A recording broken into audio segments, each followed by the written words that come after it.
We've been talking to you about more North Texas schools may being forced to close their doors. A Plano ISD committee recommending shutting down these 4 schools. We made the map to show you exactly where they are in the district, and it's all because of a drop in enrollment. Our I-Team's Andrea Lucia sat down with a man who actually studies these trends for a living, and he's showing us how other communities where this is happening and why.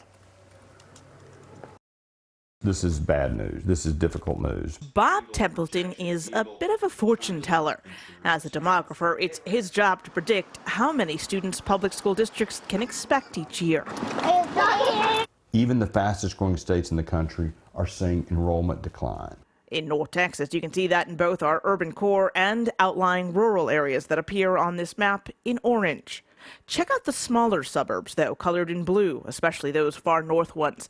There, it's a different story. They're the areas that are seeing the most new single-family homes. It's that band across Salina, Prosper.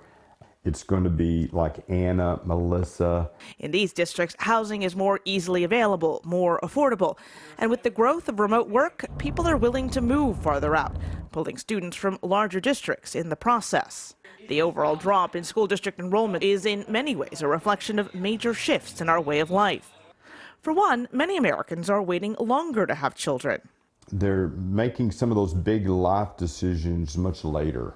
Many of them are later to get their driver's license. They're simply later to start dating, which then pushes back marriage, which pushes back when you have kids. When they do have kids, if they have kids, they're having fewer, which means there are fewer overall to send to school. And when those children graduate, well, empty nesters aren't downsizing like they used to. We're seeing much, much less of that. So folks are staying put longer. That, in turn, is making it harder for young people to find a house in communities that once attracted a lot of families. The Planos, Richardsons, Keller ISD, they really do need those neighborhoods to turn over, to regenerate, so they can see some younger families. Public school districts are also facing more competition for students within their bounds, as from the expansion of charter schools and, more recently, homeschooling. And we have seen homeschool numbers literally triple across the country in the last, 4 to 5 years.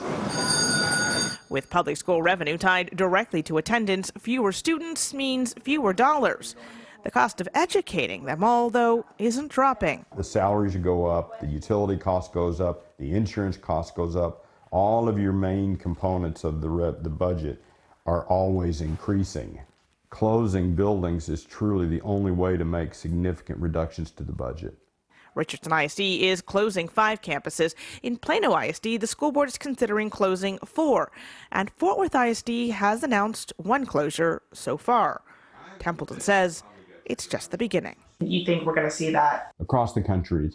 Rapidly growing districts like Northwest ISD, Prosper ISD, and Rockwall ISD, Templeton predicts, will continue to see their student enrollment numbers climb for quite some time. One district that people might be surprised to learn is on the bubble, though, is Frisco ISD.